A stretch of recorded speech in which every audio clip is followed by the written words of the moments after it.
اعوذ باللہ من الشیطان الرجیم بسم اللہ الرحمن الرحیم۔ سب ویڈیو دیکھنے اور سننے والوں کو السلام علیکم۔ ہمارے چینل کے پیارے ویورز، آج ہم تلاوت کریں گے سورہ توبہ کی آیت نمبر 26، 27 اور 28، یعنی کہ آیت نمبر 26، 27 اینڈ 28 انشاءاللہ تلاوت کریں گے ترجمہ کے ساتھ اور تفسیر کے ساتھ۔ تو چلیں شروع کرتے ہیں آج کا سبق، لیکن شروع کرنے سے پہلے چینل کو سبسکرائب کریں، بیل نوٹیفیکیشن کو آن کریں تاکہ اگلی ویڈیو آپ کو آسانی سے ملتی رہے، اور ہو سکے تو شیئر بھی کریں تاکہ زیادہ سے زیادہ لوگ دیکھیں، آپ کو بھی ثواب ملے اور مجھے بھی۔ تو چلیں اب شروع کرتے ہیں آج کا سبق۔ اعوذ باللہ من الشیطان الرجیم بسم اللہ الرحمن الرحیم۔ ثم پھر، انزل اللہ اتاری اللہ نے، انزلہ اتاری اللہ نے، سکینتہ تسکین اس کی، سکینتہ تسکین یا سکون، ہو اس کی یعنی اللہ نے اپنی تسکین اتاری، اللہ اوپر، رسولی ہی اس کے رسول پر یعنی اللہ کے رسول پر، وَعَلَى الْمُؤْمِنِينَ اور اوپر مومنوں کے، مسلمانوں کے یعنی، وَأَنزَلَ اور اتاری، جُنُودًا لم، جنودن لشکر، لم نہیں، تروہا تم دیکھتے اس کو، تا کے میننگ تم، رو کے میننگ دیکھنا، ہا کے میننگ اس کو، یعنی اتاری لشکر اللہ نے جو نہیں تم دیکھ سکتے تھے، وعذب اور عذاب دی، وعذب الذین اور عذاب دی ان کو جو کفروا کافر تھے، وذالک اور یہی جزاء الکافرین سزا ہے کافروں کی۔ اب یہ آیت بھی پچھلی آیت سے منسلک ہے۔ پچھلی آیت میں ہم نے جنگ حنین کی، جنگ حنین کا واقعہ ہے، اور اسی آیت میں بھی جنگ حنین ہی کا واقعہ مزید اللہ تعالیٰ نے بتایا ہوا ہے۔ تو پچھلی آیت میں ہم نے پڑھا تھا کہ مسلمانوں کی تعداد بہت زیادہ تھی، 12,000 تک تھی، جبکہ کافروں کی تعداد بہت کم تھی ان کے مقابلے میں، یعنی کچھ 4,000 اس کے لگ بھگ کچھ تھی۔ تو مسلمان بڑے وہ دل میں خوش تھے اپنے کثرت پر، اپنے تعداد پر جو ہے وہ نازاں تھے کہ ہم جب کم ہوتے تھے تو ہم نے کافروں کو مار ڈالا اور فتح حاصل کی، تو اب تو ہم زیادہ ہیں، اب تو ہماری ہی فتح ہوگی، دل میں یہ گزرا ہوگا۔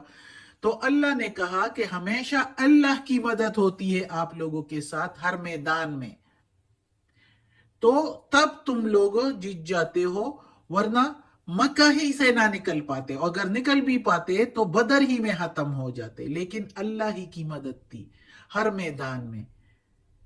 مسلمانوں پر، کیونکہ مسلمان اللہ کے فرما بردار بندے ہیں اور اللہ اپنے فرما بردار بندوں کا ساتھ دیتا ہے۔ تو جب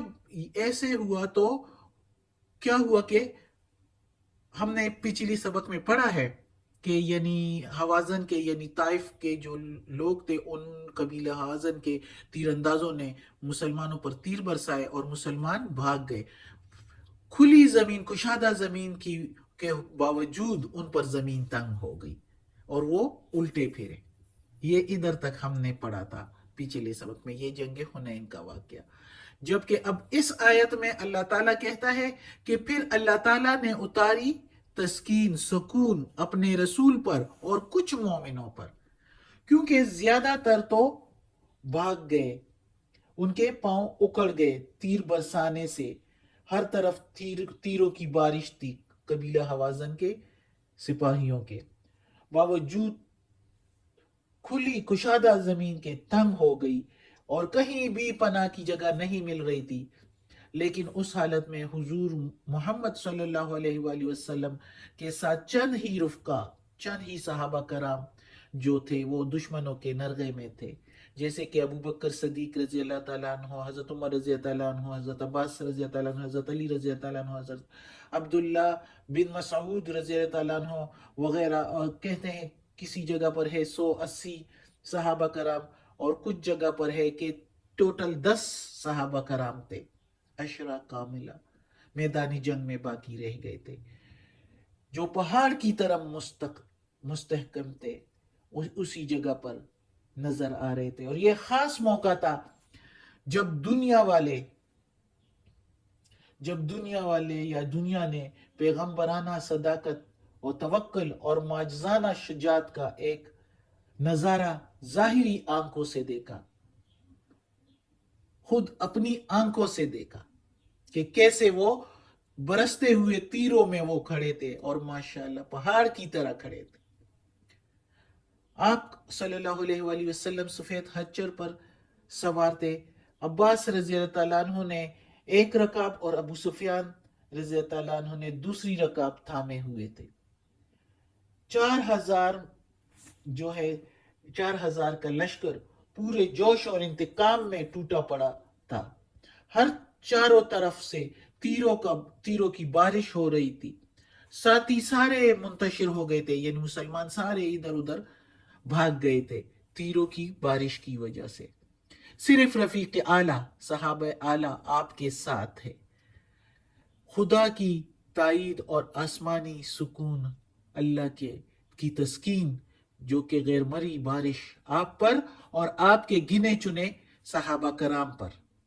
ہو رہی تھی، جس کا اثر آخر کار بھاگنے والوں تک پہنچتا ہے، اور جدھر جدھر سے ہوازن کا سیلاب بڑھ رہا ہے، آپ کی سواری کا منہ اس وقت بھی اسی طرف ہے، اور ادھر ہی آگے بڑھنے کے لیے اپنے خچر کو جو ہے چلا رہے ہیں۔ دل سے خدا کی طرف لو محبت لگی ہوئی ہے، اور زبان پر نہایت اطمینان کے ساتھ یہ کلمہ جاری ہے کہ میں سچا پیغمبر ہوں اور عبد المطلب کی اولاد ہوں۔ اسی حالت میں آپ کے صحابہ کو، آپ صلی اللہ علیہ وآلہ وسلم نے صحابہ کو آواز دی، اے خدا کے بندو ادھر آؤ، یہاں آؤ کہ میں خدا کا رسول ہوں۔ پھر آپ صلی اللہ علیہ وآلہ وسلم کی ہدایت کے مطابق حضرت عباس نے جو ہے باقی صحابہ کو پکارا، جنہوں نے درخت کے نیچے حضور محمد صلی اللہ علیہ وآلہ وسلم کے ہاتھ پر بیعت جہاد کی تھی۔ آواز کا کانوں میں پہنچنا تھا کہ بھاگنے والوں نے سواریوں کا رخ میدانی جنگ کی طرف پھیر دیا، جس کے اونٹ نے رخ بدلنے میں دیر لگا دی، وہ گلے میں ذرہ ڈال کر اونٹ سے کود پڑے، سواری کو چھوڑ کر محمد صلی اللہ علیہ وآلہ وسلم کی طرف لوٹے۔ اسی اثناء میں حضور صلی اللہ علیہ وآلہ وسلم اسی وقت محمد صلی اللہ علیہ وآلہ وسلم نے مٹھی میں جو ہے مٹی اور کنکریاں اٹھا کر لشکر کفار کی طرف پھینکی، جو خدا کی قدرت سے ہر کافر کے چہرے اور آنکھوں پر پڑی۔ ادھر اللہ تعالیٰ کی طرف سے آسمانی فرشتوں کی فوجیں بھیج دی گئی،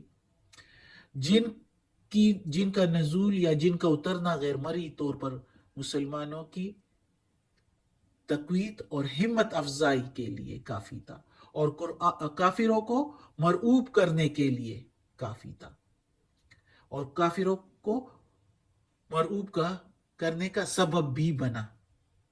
پھر کیا تھا؟ کافر جو ہے کنکریوں کے اثر سے آنکھوں کو ملتے رہے، اور جو مسلمان قریب قریب تھے انہوں نے پلٹ کر حملہ کر دیا، انن فنن میں میدان صاف ہو گیا۔ بہت سے بھاگے ہوئے مسلمان جب واپس لوٹے تو حضور صلی اللہ علیہ وسلم کی خدمت میں پہنچے تو دیکھا کہ لڑائی ختم ہو چکی ہے، ہزاروں قیدی آپ کے سامنے کھڑے ہیں، بندے کھڑے ہیں، اور مال غنیمت کے ڈھیر لگے ہوئے ہیں۔ سبحان اللہ، اللہ کے ہاتھ میں ہے ہر چیز کا اختیار۔ اس طرح کافروں کو دنیا میں بھی سزا مل گئی اور رسوا بھی ہو گئے، اور چنانچہ کافی حوازن وغیرہ دوسرا قبیلوں کے لوگ اس کے بعد ان کو توبہ نصیب ہوئی، اور اکثر ان میں جو ہے وہ مسلمان ہو گئے۔ تو اللہ تعالیٰ نے یہ ادھر بتا دیا کہ عذاب دیا ان لوگوں کو جو کافر تھے، کیسے بندے ہوئے کھڑے تھے اور کیسے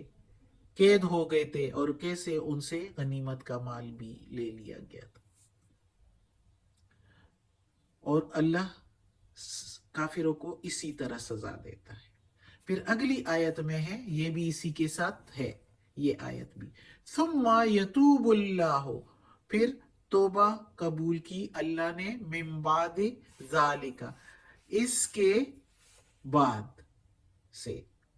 پھر اللہ نے توبہ قبول کی اس کے بعد، اللہ اوپر، من یشاء جس کی چاہے، اللہ جس کی چاہے تو توبہ قبول کر لیتا ہے، واللہ اور اللہ غفور الرحیم بخشنے والا مہربان ہے۔ یعنی ابھی جو میں نے تفسیر میں ابھی کہا تھا کہ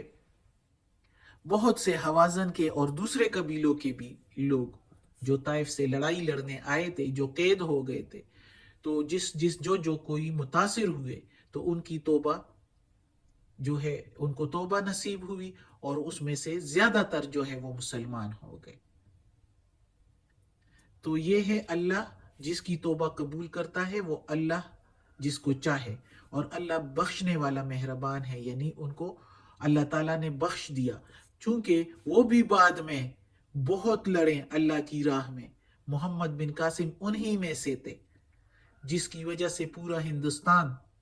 جس میں پاکستان بھی شامل ہے، بنگلہ دیش بھی شامل ہے، برصغیر پاک و ہند پورا، افغانستان بھی جس میں شامل ہے،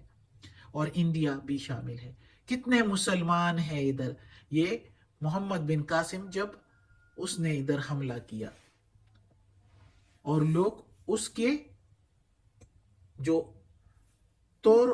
اور اتوار تھے، اس کے جو طریقہ کار تھا، اس سے متاثر ہو کے، حالانکہ اس نے کسی پر کوئی پابندی نہیں لگائی، کوئی زبردستی نہیں کی کہ مسلمان ہو جاؤ، صرف اس سے متاثر ہو کے، کیونکہ مسلمان اللہ کی طرف سے کبھی کسی پر زبردستی نہیں کرتا، سب کو اپنے ہی خواہش پر، اپنے ہی مرضی پر چھوڑ دیا تھا۔ لیکن یہ تھا کہ کسی کے ساتھ کیونکہ کوئی زور اور زیادتی نہیں کی، تو اس لیے سارے متاثر ہوئے، ہندوستان والے زیادہ تر ان کے طور طریقوں سے، اور مسلمان ہو گئے، اور آج شکر الحمدللہ ہم بھی ان میں سے ہیں۔ اللہ ہمیں توفیق دے اس قرآن مجید کا ترجمہ مکمل کرنے کی اور اس پر عمل کرنے کی۔ یہ تھا یہ جنگ حنین کا باقی حصہ جو کہ اس آیات میں بیان کیا گیا، اللہ تعالیٰ نے بیان فرمائے۔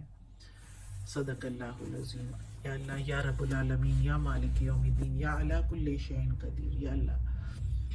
یا پروردگار، یہ تیرے کلام کی تلاوت کی ہے ترجمہ و تفسیر کے ساتھ، اس میں کوئی غلطی ہوئی ہو، کوئی زیر زبر پیش میں، تلفظ میں، یا اللہ ترجمہ تفسیر میں، تو یا اللہ معاف کر دینا، تو معاف کرنے والا مہربان ہے۔ اور یا اللہ ہمیں اپنے نیک اور صالح لوگوں میں شامل کر دے۔ یا اللہ ہمیں عافیت والے معاملات دے، ہماری بیماریاں، تکالیف، پریشانیاں اور برائیاں ہم سے دور کر دے۔ آمین ثم آمین۔